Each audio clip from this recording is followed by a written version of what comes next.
This podcast is brought to you by our patrons at patreon.com/Elder Scrolls Lorecast. Robots Radio. Games, lore, stories, community. Just press play.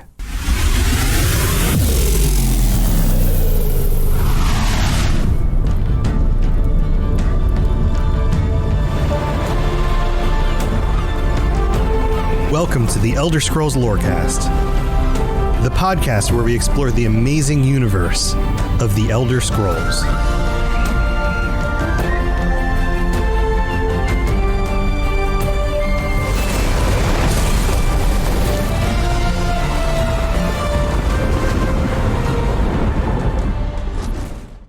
Jyggalag walks once more. The Lord of Order shall rule this realm. That sounds ominous. Welcome back, adventurers. This is the Elder Scrolls Lorecast. This is your host, Tom, or Robots, and I'm here with my good buddy, the Lotus of the Doom. Hello. Lotus, what's up, man? How you doing? I'm doing good. It seems like you're on the mend as well, which is a bigger positive because yes. That didn't sound so great the other day when we were going to record. Yeah, it was a total bummer. Okay, so for those of you who are tuning in live or wondering, why did this episode come out a little bit later? Normally, we record these on Thursday night. It is Saturday night right now. And we were going to do the show an hour early so that I could join Lotus and Madigan and a bunch of other people on the drunk trials or whatever you guys call it. Yeah, tipsy trials with the game devs. Yeah, with the game devs. And I was like, oh man, this is going to be awesome. And then, we're all double checking in the morning, like, hey, you can be good. You still join us? Yeah, I'm totally into this. Let's do this. And then like, I don't know, an hour before podcast time, I'm like, my brain's attacking me. I need to bail.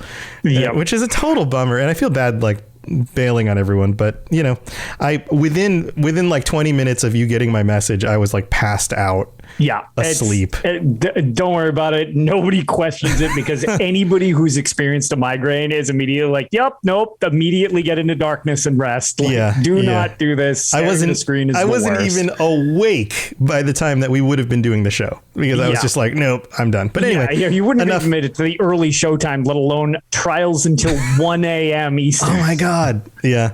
Well, we got people.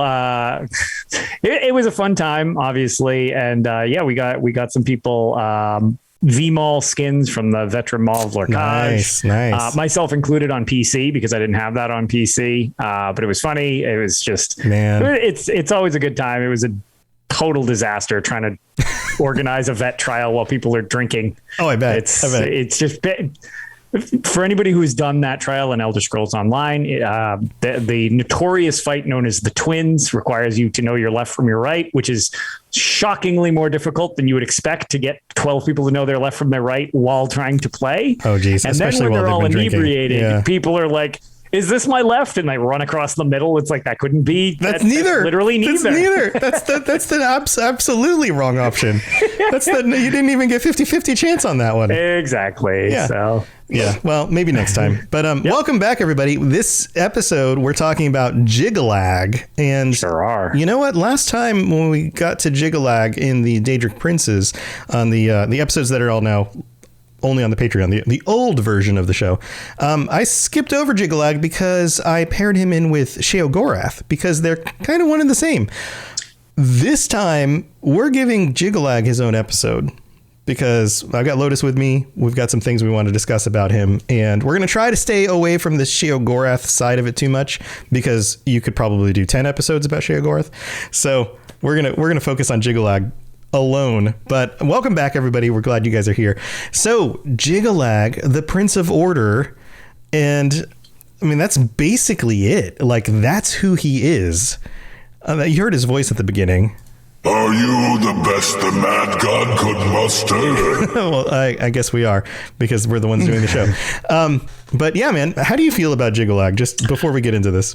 So Jyggalag is an interesting Daedric Prince because he's not really prominent compared to the others. He also tends to fall outside the realm of the norm, where there's the whole, when you have the idea of the spokes of the wheel and stuff like that, Jyggalag kind of breaks that, because I'm gonna bring up a little bit of this later on when we get into it, because the origins of Jyggalag showing up in the lore is actually kind of interesting, and it got me thinking about the spokes on the wheel, the number of Daedric Princes and all of that. But yeah, it is weird. He's obviously the big thing, which we're about to get into, is the fact that clearly Jyggalag was powerful enough to be concerning to the other Daedric princes, which is they all kind of infight with each other at points, but then cooperate at other points. The fact that there was so much cooperation against Jyggalag kind of says something about Jyggalag. So this one, even though there's less on Jyggalag than a lot of the other Daedric princes, and he sort of falls into a kind of a different category, there's some very interesting stuff around the idea of Jyggalag. Yeah, he's kind of the anti-Daedric Prince in that the Daedric Princes themselves are unpredictable by their very nature, or at least unpredictable to mortals, because they are so distinct and different and other than the mortals, the people dwelling on Mundus. Jyggalag, however, being the Prince of Order, like that is his thing. His thing is logical, rational order, and the way that things follow based on reason, which means that he should be very predictable.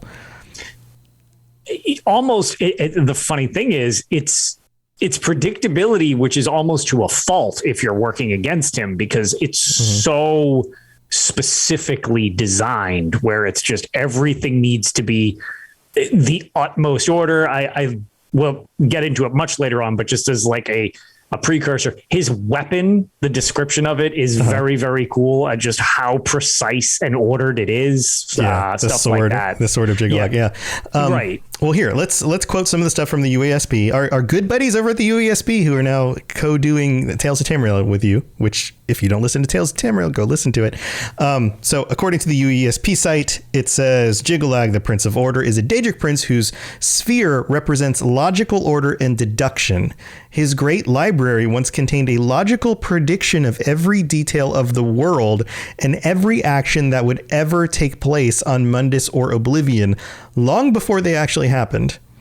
And I want to pause here, because this is a very interesting thing by itself. Well, first of all, it touches on, I've got two main thoughts on this. One, it touches on the concept that a lot of, I don't know, some philosophers, some skeptics, some scientifically minded individuals think might be similar to the way our world works, in that if everything is an equation, if you can boil everything down to the math of how things work, then everything is 100% predictable. And so therefore you could predict the future. So in a system where there is no free will, if for example, you were to boil me down to the sum of all of my parts, every cell in my body, every atom, and how all of those things are interconnected into a gigantic math problem, then you would be able to predict exactly what I would do at any moment throughout the rest of my life. And if you were to now expand that into the rest of existence, and you had the most gigantic math problem of everything, planning out all the humans, all the animals, all the planetary bodies, matter at all, then you could essentially boil everything down to just a math problem. And that seems to be what Jyggalag is about here, is that he just is so rationally minded that everything is a machine and everything can be therefore scheduled out, which leads me to wonder if that's the truth, do the individuals actually have free will in the world of the Elder Scrolls? Right. And actually, one of the things that I wanted to bring up, which Rob the Princess mentions in chat, it's kind of funny, because it's almost like the inverse of Hermaeus Mora's kind of library, where it's just scrying literally any option. Well, he's basically going on like, well, okay, I theoretically can predict every one of these options given the information here. Like, I have all the parts. I will just piece it together and provide all of the possible, like, this is what will happen, where Hermaeus Mora is a little more like, okay, well, I'm going to look for all possible outcomes because I need to know the potential for any one of these things. It's kind of weird because they play off each other in a little bit of different ways. It's like Hermes starts with no knowledge and then seeks to find all knowledge, whereas Jyggalag starts with, and you could even reason it out this way. Let's say the world begins with a Big Bang, and we don't know for sure how the Elder Scrolls world begins, but if the world begins with a Big Bang and you had all of the data around that single moment, then you could extrapolate every other thing that happens from that moment forward.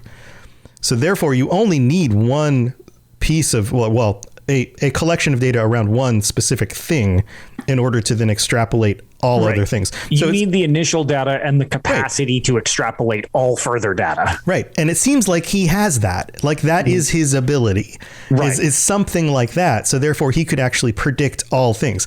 Now, here's my second point.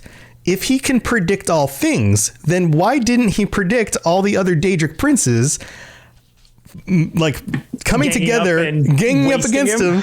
and this is the piece of data here for anybody who isn't familiar, basically condemning him to become the opposite of what he originally was and turning him into Sheogorath, the Prince of Madness, because madness is synonymous with chaos, which is the opposite of order. So how did he not predict that? Or if he did predict it, did he realize that it was inevitable and he just couldn't fight against it? That's interesting because that would basically imply that he was okay with being condemned to the fate, or at least that he was. Well, maybe not even okay, but at least willing to understand that in it. I mean, if he can predict all futures and realizes that future is unavoidable, then he doesn't have to be okay with it. He just at some point must have realized this is unavoidable. Need to accept it. Yeah. He must have accepted it at some point. You'd think with the potential to calculate all these other things that he would be able to calculate some way of preventing that, unless he was to some degree passive in acceptance. Even if he wasn't okay with it, it's just like, okay, I'm just going to accept this. This is just the logical outcome of this, is for me to get messed up. Like, well, that's one of the fears, real quick to jump in. That's one of the fears that people have around this kind of philosophy, is that if that is the truth, and I believe that to be the truth, then wouldn't I stop acting as if I have free will? And but I mean, see how it's almost like a double-edged sword. Like, would you? And if you did, would that have already been preordained? Well, right. And then, man, this is about to get just like real time loopy here. But then comes the problem of like, well, okay, but then if you passively grow to accept that, did that lead into it? Like, what if you had tried to do something different? Because then would it have changed it because you put in effort? And it's just like, but you wouldn't have been able to. Like, which one of these? True. Like, right. It was inevitable that you understood it, and then therefore your actions based on understanding it would have also been inevitable. It turns into this. You can explain your way into making yourself correct. Like, it turns into this weird conundrum. I knew you were going to do this, so that's why you did it. Oh, I knew you weren't going to do this, so that's why you did it. It's like, well, okay, you're just saying that no matter what the situation, the logical loop is like, well, that was because of the outcome of this. Had you done the opposite, it would have been different, but it was already calculated that you wouldn't have done the opposite for whatever varying reason. And then you just get into this, looping situation of which one did you do, or which one were you sort of calculated into? Well, you had to have done that. Right. And the whole situation is such a crazy thing to think about, because it does kind of, I don't know, it's based on the limitations of our own rational ability. It kind of is odd, right? Yeah, it's definitely a bizarre concept. Right. But that's Jyggalag. I mean, he basically must have at least believed that he had the ability to logically deduce things, and therefore dealt with things the way he did, which means that he was kind of the party pooper when it came to the rest of the Daedric princes, because he didn't like the chaos that they brought. He wanted things to be orderly. And so they gang up against him. They curse him to become Sheogorath, the god of madness and disorder, chaos. And except for the fact that he is now Sheogorath, he isn't always Sheogorath. There is a moment at the end of every era when Jyggalag returns, and things have to be put back straight again in order to become crazy again. It's kind of the way it goes. Right. Which, but for us, just kind of touching on it, because again, there's definitely, like we mentioned, a lot of crossover with Sheogorath. But yeah, the idea of this Grey March where he comes back into the Shivering Isles to organize things is where order takes place, but then theoretically it seems like he's destined to not succeed at it so that Sheogorath remains, but then there's the situation with Elder Scrolls 4 Oblivion and the Shivering Isles where you are the instigating factor in actually fighting back. The only thing that gets a little, again, peculiar about that almost is like, what is the point of trying for him to even come through if he already knows logically, well, he's not going to win. Unless that's just his nature, is to therefore do what he's going to do. Or is it enough for him to cause that to keep keep order of the loop of the Grey March? Like, is that the idea? Right. If I told you, it gets real weird. If I told you that you were incapable of making actual decisions, that you did not actually have free will, you would still jump out of the way of a car that was headed towards you to run you over. You get where I'm going? Right. Your nature as a human being for self-preservation wouldn't change. Correct. Regardless of what you know to be the truth about reality. Yes. And I have a feeling that somebody like Jyggalag or any of the Daedric Princes or any of the mortals would still be true to their very nature, regardless of what they do or don't know. They're still going to act in ways that they are designed, maybe preordained, or attempting to preserve their own existence. Because yeah. So we've got that set up, right? And you talked about the Shivering Isles. The Shivering Isles expansion for Oblivion is when we first really learned anything about Jyggalag at all, because. And this is interesting. This is where we're going to go into some of the side details. Jyggalag, the name Jyggalag only shows up in the lore in a document from Daggerfall, the game Daggerfall. Yeah, way back. And in this document, it's called On Oblivion by Morian Zenas. This shows up in other games after that as well, but the original time was back in Daggerfall, which is like way, late 90s, long time ago. And in that document, it lists all of the Daedric Princes, but it puts them in an interesting order. And it also includes Sheogorath and Jyggalag among the 16 the main princes that it lists, which made me go, wait a minute, how is there only 16 then? Shouldn't there be 17? Weren't we adding one to the 16 that we're typically familiar with? And the one that was missing is Hircine. And Hircine is mentioned later on in the book as being kind of this weird extra prince that the author doesn't really know what to do with. He knows he's the huntsman of the princes, the father of man beasts, all of these things, but hasn't really figured out how he fits into this group of Daedric princes, which is so strange to me that this document was written and just inserted Jyggalag into the mix. In fact, the part where it inserts it, here, this is where it says, I'll just quote it for you. The Daedric princes whose names appear over and over in ancient records, though this is not an infallible test of their authenticity or explicit existence to be sure, are the aforementioned Sanguine, Boethia, Molag Bal, and Sheogorath, and in addition, Azura, Mephala, Clavicus Vile, Vermina, Malakath, Hormius, it's spelled Hoermius, and then classic Hormius, and then in brackets says or Hermaeus or Hermaeus, Aius, or Herma. There seems to be no accepted spelling. Mora, Namira, Jyggalag, just stuck there right towards the end, just in the middle of a bunch of other names. Nocturnal, Mehrunes Dagon, and Periite.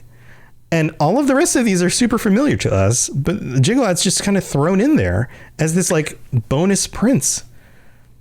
Yeah. Or one of the main ones, with Hircine not being one of the main ones, which is weird. So the other thing that's interesting about this, because like you said, Hircine kind of not really sure what to do with Hircine, which if you listen to the last episode, with the bizarre, like Hircine sort of formed out of a mix of other Daedric princes, you can see the formation where it's like, so Jyggalag was a little more toward the forefront in this, and Hircine was more of the like, we don't really know what to do with this one yet type of deal. Right. Because Battlespire came out after Daggerfall, which is where we got the hunting lodge and all this stuff we were talking about last episode. That all ties in, all that stuff we were talking about last time was after this book was put into Daggerfall, Elder Scrolls 2.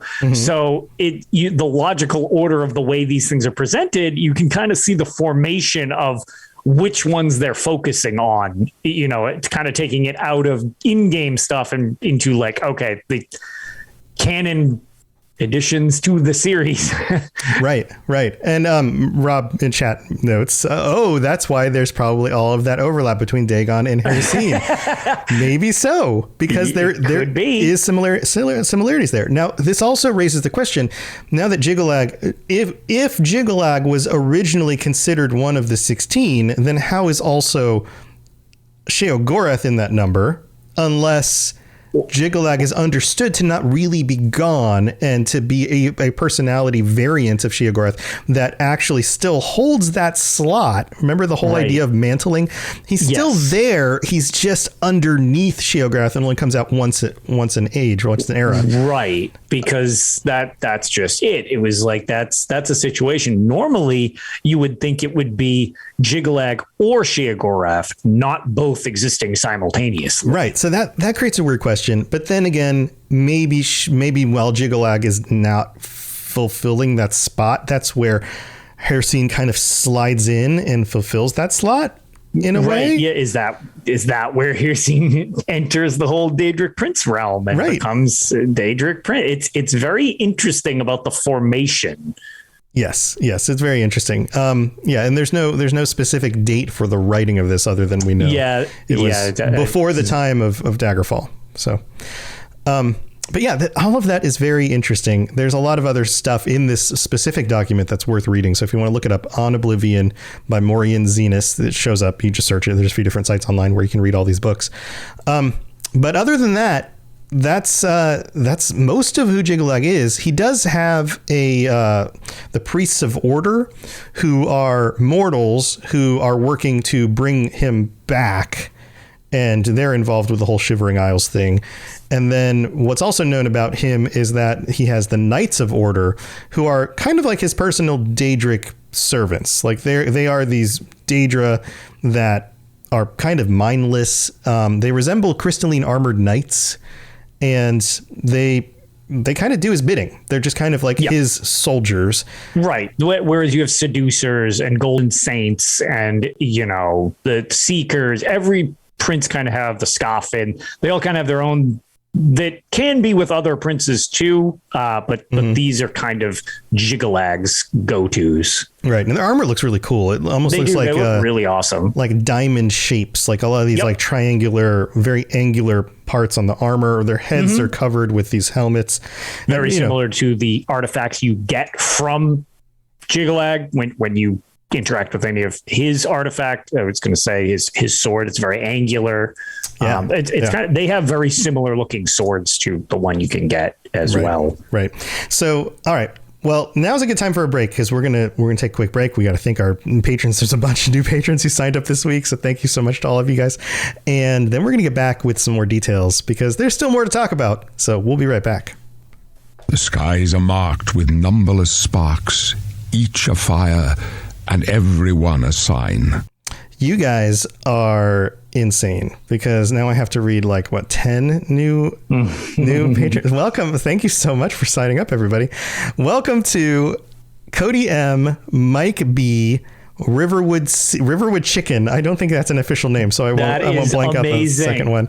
Riverwood Chicken, Bex M, Kira C, Zach O, Riven of the Lake, Donnie N, Brandon S, and Joe P. Holy crap, guys. Welcome aboard. Thank you for signing up. Some of you guys even signed up as like tier 4, tier 5 level patrons, which means you guys get to join us in just a few weeks for the end of the month patron episode. So make sure you're plugged into Discord, because that's where all the conversation happens, and make sure you've connected your Patreon and Discord accounts. And thank you so much, everybody. You guys are amazing. And that brings us up to a total of 97 patrons. You guys are nuts. Thank you so very much. And we also have to shout out our Daedric Princes. We have 4 right now: Gami Boy, Kira C, Noodle Al Dente, and Riverwood Chicken. Thank you so much to all of you guys. You guys are awesome. So it's talk about mantling. A Riverwood Chicken has mantled to becoming a Daedric Prince. Well, it's not impossible. No, that is a life jump. It is a life jump. I am impressed. Call it that. But thank you to everybody. This is my career. I do this podcast and a number of others. I also run the network, the Robust Radio Network. So this really does help support me and, help pay for things like, I don't know, new glasses and car payments and stuff. So this is important. It's just important stuff. So I really do appreciate it. We don't have any new reviews this week, but if you would like to help us out, and it helps a ton, please take a minute. It's either on Apple Podcasts or on Spotify to leave us a 5-star rating. And if you have either of those accounts, you can do that, even if that's not the main thing you listen on. And you can also go to Apple Podcasts and leave us a review with your rating, and we'll read that on a future episode. So thank you so much to everybody. That's what we got for the middle of the show. We're not going to take any more of your time, but let's go back to talk about Jyggalag. Yes, you're entirely brilliant. Conquering madness and all that. Blah, blah, blah, blah, blah. All right, so I'm gonna hit another one of these quotes. Another of Sheogorath's foolish schemes. So good.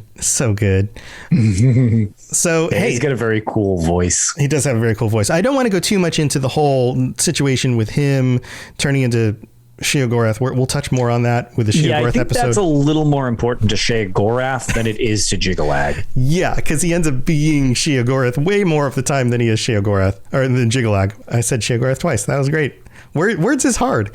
But yeah, he seems to come back at the end of every era and is just foiled. And then Sheogorath returns and is sometimes a new person who takes on the personality of Sheogorath. It gets real weird. Yeah, it gets a little loopy. We'll deal with more of that in the future. But he does have a sword. You want to talk about the sword? I know you love the sword is very items. Cool. Yeah. So go for it. I love the sword of Jyggalag. It just looks really, really neat. It's to say it's very angular is like an understatement. As it is a great sword. It's funny though, because Jyggalag in most images you see will be wielding this great sword, which is a 2-handed weapon, usually kind of like just a broadsword. He's just swinging the thing around with one hand, because Jyggalag is enormous. He's a big dude. Comparison. Yeah. And again, big old armor looking guy, like just big old gray armor is really his look. But I'll just I'll just do the description of it to start with, just because I think it's really, really freaky, weird, the description of it. Yeah. The Sword of Jyggalag is a Daedric artifact created by Jyggalag, obviously, the Daedric Prince of Order. It takes the form of a giant claymore of perfect symmetry made of silver crystalline material that is similar to that of long swords wielded by the Knights of Order. We had mentioned the fact that honestly, his minions kind of look like little miniature versions of him. Yeah, they kind of do. Yeah, and even down to their weapons, like we had mentioned. But it has been compared to the Staff of Sheogorath, although it is unknown if the sword holds as much symbolic power. It is a unique. The actual in-game thing. It has a unique enchantment that allows those who gaze upon its edge to see the past, present, and future flow as one. That is just like, I don't know. I think that is such a cool description. It's almost like, I look too close at that sword. It's basically the equivalent of me looking at an Elder Scroll or something. It's like, boom, there goes my eyesight. Like, how do you even process that looking at the fine edge of a weapon? Like it's so sharp. It cuts through reality. It's literally like an event horizon on the edge of your blade. Yeah, that's freaking nuts. That's it's so cool. Yeah, that is really cool. Now it looks fairly plain when you look at it. The design has got a crossbar. It has a blade that gets wider towards the hilt. Perfectly symmetrical. And don't look at the blade because does that mean that you can stare into it like the well of Galadriel or something like that? And that's what I always picture. It's like just staring into this, like, oh my God, it's just like, oh, Mr. Fluffy. Because I was checking to see if there was a nick on my blade. Right. Mr. Fluffy, I didn't realize I only had 2 more weeks with you. You're real distressed about your pet rabbit because you see the future. Yeah, that's interesting. So in other news about Sheogorath, there's some little details here. We did mention that On Oblivion is where he's first mentioned. Sorry about the dogs in the background. Things going on still in the house. The book Darkest Divinities in ESO also mentions Jyggalag and says that he's stern, which no duh, right? Okay. All right, Dad. He's like the grumpy father figure of all the Daedric princes. Get off my Daedric plane, you damn kids. Right. And then The Truth in Sequence Volume 3, which shows up in Morrowind, is the only other book known to directly mention Jyggalag prior to the events of Oblivion. Yep. And there's some interesting parallels here between Jyggalag and Sotha Sil. I think Sotha Sil is probably the most similar in rationality of mindset of any godly type being in the Elder Scrolls. Very much. I mean, he's very logical. Sotha Sil is always beyond just logical. It's like everything with his clockwork creations, city otherwise, like that, everything is just meticulously mathematically planned out, and that's how Sotha keeps creating all these things, which mindset wise aligns very much with Jyggalag's sense of like everything has an order and you can calculate going forward with this. And that's something that very heavily influences the way Sotha Sil creates and plans things going forward. Yeah, it's when I think about the two of them, and we'll have to do a Sotha Sil. We haven't done the Tribunal. Yeah, we should do the Tribunal at some point. We should. But with Jyggalag, I have more of the sense of he maintains order and just kind of knows the future and past of things, whereas Sotha Sil, it's almost like he's seeking that knowledge, but in order to gain more control, of the way reality works. I can agree with that. It's almost like a middle ground where we made the reference to like Hermaeus Mora compared to Jyggalag. It's almost like Sotha Sil's in this middle spot between the two of them, actually. Yeah, like Hermaeus Mora kind of wants to know everything to whatever end we don't know. Right. Sotha Sil is more. It's more of a, if I knew more and could control more, I could do more good, or at least what he deemed to be good. There's a little bit more, I don't know, humanness. Right. And it's a constant quest for more knowledge to continue ordering things and calculating new ways to do stuff. So it's it's kind of like the intersection of the two thought processes. Right. And somebody's going to yell at me, not human as in like man and elf, but like mortal is really what I meant. Mortal, whatever. Clearly he wasn't human. So it's kind of an interesting thing here. Now, the other thing that's noted in this is that, or the other thing worth noting is that he's the only Daedric Prince who doesn't show up in Skyrim, because it's not the end of an age, and we don't know for sure if it's the end of an age. And I mean, maybe the events of Skyrim usher in the end of the era, but we don't know yet. We haven't really gone past Skyrim timeline yet. Yeah. So, but he doesn't show up. He doesn't show up in Skyrim. There's almost no mention of him at all, other than just the books that keep showing up in each of the games that get repeated. And then originally Jyggalag was going to be voiced by Wes Johnson. Just like almost everybody else. But you know what I didn't do is let's see, voice actor. I didn't search this. It seems interesting because I could see positives and negatives to having Wes Johnson voice Jyggalag, because since Wes Johnson does Sheogorath, it's interesting that he would voice the alternate version as well. But would it be? I mean, his range is all over the place, so he could probably come up with a very different voice. But at the same time, would it have too much of an overlay where there's like, we want more variety as opposed to want this to sound yet like another someone thing else linking them? Yeah. So it's Jonathan Bryce. Okay. And Jonathan Bryce, I believe we mentioned before, shows up in a number of just a few things. Some games, a bunch of Elder Scrolls stuff. Did a bunch of other voices in Elder Scrolls stuff. Hersine and Blood Moon. Yeah, we've talked about him before. Yep.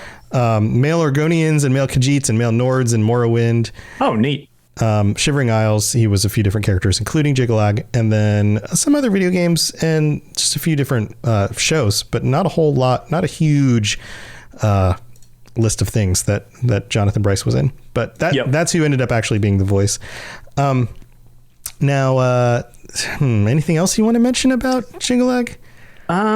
Not really. Jyggalag, like we had kind of alluded to at the start of this, Jyggalag has a lot of heavy tie-ins to Sheogorath, but Jyggalag itself isn't the most prominent because there's large swaths of time where Jyggalag is just not there. Like it's Sheogorath. It's not Jyggalag. So like you've got these prominent things with the Grey March where he's there. And then I guess we should probably extrapolate more on it when we get to Sheogorath, but should we maybe just make reference to the fact that we keep kind of saying that they're related, but like the initial idea to Jyggalag was so powerful. The other Daedric princes aligned together in order to condemn Jyggalag to becoming Sheogorath. That was his punishment. Like, this is what we've been referencing to. Before the power of order. Yeah, they didn't like that message right there. Yeah. So like, the punishment to Jyggalag is Jyggalag basically becomes Sheogorath, a totally different Daedric prince. Right. So that's like where his story theoretically could have ended, but then this Grey March thing where he plows back in to take over the Shivering Isles and assert order is how he maintains in the series. But the only time we've ever seen that is with the Shivering Isles expansion from the Elder Scrolls 4 Oblivion. Like, so that was why he's kind of been removed from the series is that removal of him. Right. It's, there's a good question. Rob posted the question in chat. And by the way, chat, love it when you guys have questions and comments. It's fun to respond to these in real time. Do you think we'll see him again in future games? I mean, if he does show up at the end of every era. Also, he has a sense of the way the future plays out. And either he's completely wrong or he's not when he says things like this. This ends as it always does. Order shall reign. Does he know that eventually he comes back into his own?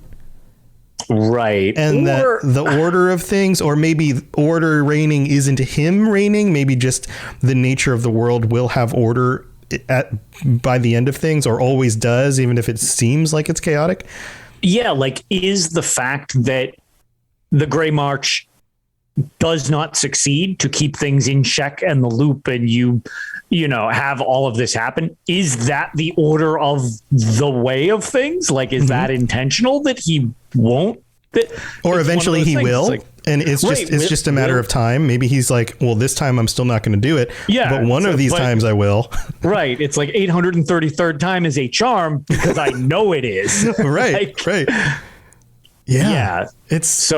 It's kind of hard to tell with that because you don't really ever kill Daedric princes. You defeat them in the different games pretty consistently through one means or another. But it's like Jyggalag, it almost seems like his defeat is part of continuing what he wants to do anyways, based on the order of things. So it's hard to tell exactly, but another thing kind of referenced actually by Rob before I could even get to it is it seems like he's kind of limited to the end of an era. So when he's allowed to come back might be pretty restrictive and out of game lore and into just like the idea of these being games for a minute. it would be kind of weird because you would need to be able to put him back in the series, but not have it repeat the same expansion pack type of thing that we got from Oblivion. So I would think if we saw Jyggalag again, it would need to not be in the same idea of just a Grey March, because you'd kind of just fall into the same situation of the expansion we previously got, which is, I guess, kind of strange, because then it seems like he would need to be much more prominently displayed going forward, because it wouldn't be the usual loop that they're in. Yeah. It's, there's some good questions around this. Like, was the end of the third era different enough that, like Rob asked the question here, is he still limited to the end of an era? Has that broken the cycle, or is it just the way that cycle went and now we're back on track for another cycle? I don't know that we know the answer to that. I don't know the answer to that. I think that's worth asking questions about. I think it's one of those things we won't know until it's canon, right? Like, it seems like there's options for this. So, yeah, it's a good question. Like, there's a lot up in the air. I think Jyggalag plays a bigger role than we think with the future of the way things play out. But I don't know. Sheogorath, simply because he goes mad. Like, one of the explanations is that he forgets that he was Jyggalag, because it drives him to insanity to think that he was once, that in order. Right. Actually, yeah. And that's, I assume you're referencing at this point. I was going to say the Shivering Isles expansion, because there is actually 2 Shivering Isles expansions, which is interesting, from the Elder Scrolls Legends, the card game. I think it's literally just called the Shivering Isles. I don't think it's a different name. Yeah, it might be. Same. Yeah. I think it might be the same name. I don't know off the top of my head, but yeah, one of the ways that, minor spoilers, I guess, for Legends, even though it's older, I just know it's less played for the storyline stuff. So just be aware if you're planning on playing through the Legend. But one of the things is how you kind of fight back against Sheogorath is flooding him with memories of things that he doesn't, where it's like order and the previous existence of being Jyggalag, and that really messes him up. He doesn't like it. Bad. Yeah, because it's antithetical to his nature. Right. And I think that's just one of those themes that happens in Elder Scrolls, is that a being has to be true to its nature, and when it's forced into a situation where it can't be its own thing anymore, that's where problems arise. And like mantling, if a thing takes on something else's nature and does it better, it eventually can surpass and take over that role. So there's a lot of interesting details in the way all of this stuff works, but again, I don't know that we're going to know for sure until unless they as a series fill out more. A lot of this needs to kind of just be speculation unless they provide more concrete information. Yeah. I know they're working on early stuff for the next Elder Scrolls game. So if any of the developers are listening to this episode, we'd love some more of this Jyggalag stuff fleshed out. Would be very interesting. Even if it's just a minor part of whatever the main storyline is, or a side quest with more revelations about who Jyggalag is and his coming back into the world or something like that, in a way that's different. Missing Daedric Prince. Right. It's maybe the Grey March works this next time, and there's like more about that because we're getting close to the end of the Kelpa or something. I don't know. I try to make predictions, but I also try not to hold too many of them too tightly, because the writers are going to do what they want, right? Right. We could be totally wrong. In fact, there's so much time now since Skyrim, and then of course stuff with Elder Scrolls Online, but that stuff's a little bit earlier in the storyline, right? So it's been so much time, a decade now since Skyrim, that we've had so much time to just kind of fester over these thoughts and dig so deeply into them that it's a lot of times, to me, it feels like people start to treat their head canon as if it's actual canon. Oh yeah. And it's not yet. I mean, it's just not. Like, we might want it to be, but that doesn't mean it is until it is. So who knows? We'll see. We'll have to see when the time comes. But that's Jyggalag. He's very interesting. Maybe we'll get more in the future. Yeah, I would definitely be interested to find out more about Jyggalag going forward. Yeah. Absolutely. Also, like how long was he around before all the other Daedric princes like rebelled against him? Right. What was that? Like that was the Merithic era, but like exactly. But it's like the Merithic era could have lasted hundreds or thousands of years. How long before we don't know. Sheogorath actually was even a thing, and it was just Jyggalag? Like, right? Yeah. Yeah. Like, did the mortals even know much of a time before there was a Sheogorath? Sure. Do we know? I don't know that we do know. Also, I bet some of them regretted it later on when Sheogorath started playing tricks on them. Yeah. I was going to say, or turning their entrails into instruments. Yeah, he does all sorts of wonderful, disgusting, terrible, hilarious things. Yeah, he's very memey and also really disturbing at the same time. Yeah, man. Well, that's it for this episode. Lotus, you got anything cool going on you want to share before we head out? Not really. I was going to say we're going to be obviously have our normal episode of Tales of Tamriel tomorrow, barring any catastrophes. We've got Man Cave Gaming coming on to discuss. Well, I was going to say PTS changes, but the big thing is for anybody playing on PCNA, which is the only hardware refresh. If you play Elder Scrolls Online, they've redone the hardware. Yeah, the server hardware. Yeah. Yes, the server hardware. Yeah. And they're waiting for the parts to do the other servers. Because chips are in low supply still. Yes, and I guess a lot of the parts they need are very problematic to get. So it's currently just PCNA, but apparently, even though they said it would not have any substantial impact on performance, the long problem lingering with Cyrodiil has basically been massively improved, and everybody's losing their minds because they're like, it works. I don't understand. It's been 6 years since it's worked, and it works now. Yeah. Well, it just goes to show sometimes it's hard to tell the difference between what the hardware is going to affect and what the software is going to affect.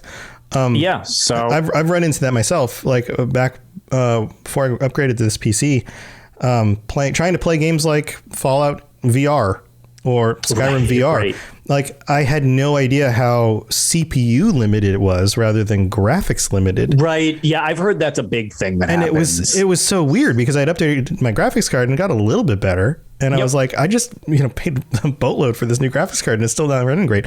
But then I upgraded the rest of my system and everything runs great. And it's like, it was funny. It was the CPU that was holding it back. Oh, that's crazy. But yeah, I guess there's a lot of physics stuff going on in those games. Right. Or whatever. So, I mean, whatever, that's been a huge positive, especially in a portion of the community that has really soured quite a bit for those of you involved with the Elder Scrolls Online. So it's going to be a little more number crunchy and stuff like that for this episode of Tales, discussing all those changes, and new expansion's getting close. Yeah, it's getting close. It kind of tempts me to go try Cyrodiil out again. Not because I had issues with it before. When it works, it is crazy fun. It's just not something I've ever put a lot of time into. Yep. And maybe it's time to come up with a PvP gear set and go try to stomp some folks and get my butt kicked a lot. We'll see. But all right, guys, that's it for your stuff. I've got my stuff, where all my different shows are, all the different lore casts, everything from this show to The Lord of the Rings to Fallout over on robotsradio.net, a bunch of other shows over there as well. So if you're looking for more podcasts about video games and other stuff, then definitely go check it out. A lot of awesome creators, a lot of awesome stuff. So that's what we got for this week. We'll be back. We should be back at our normal time next week. So stay tuned for that. And thanks for tuning in. Thanks for being here live chat. And until next time, I guess don't be the party pooper, or you're gonna have to deal with a bunch of Daedric Princes teaming up against you and poop at your parties. Enough! I am beaten. The Grey March is ended. Oh, I guess that's it. All right, guys, we'll see you next time. Later, everybody. Bye. thanks for joining us. We'd love to hear from you. You can reach me on Twitter at robots_radio or Lotus of Doom at Lotus of Doom. Also, you can join us on the Robots Radio Discord channel. You can easily just search Robots Radio Discord on Google or check the description underneath the podcast. Also, this podcast is recorded live every week on Thursday nights, 9 p.m. Eastern, 6 p.m. Pacific on the Robots Radio channels on Twitch, YouTube, and on Facebook. So just search Robots Radio on any of those platforms. Come join us. We'd love to chat with you while we record the show, or before or after. Either way, just come hang out with us. And if you're looking for more information about my shows and the shows on the Robots Radio Network, go to robotsradio.net for all the information about all the shows on the network, including the Robots Radio Rocket Club, where I help both new and existing podcasters to grow their shows, build their audiences, and create the best podcast they possibly can. All of that at robotsradio.net. We'll see you next time.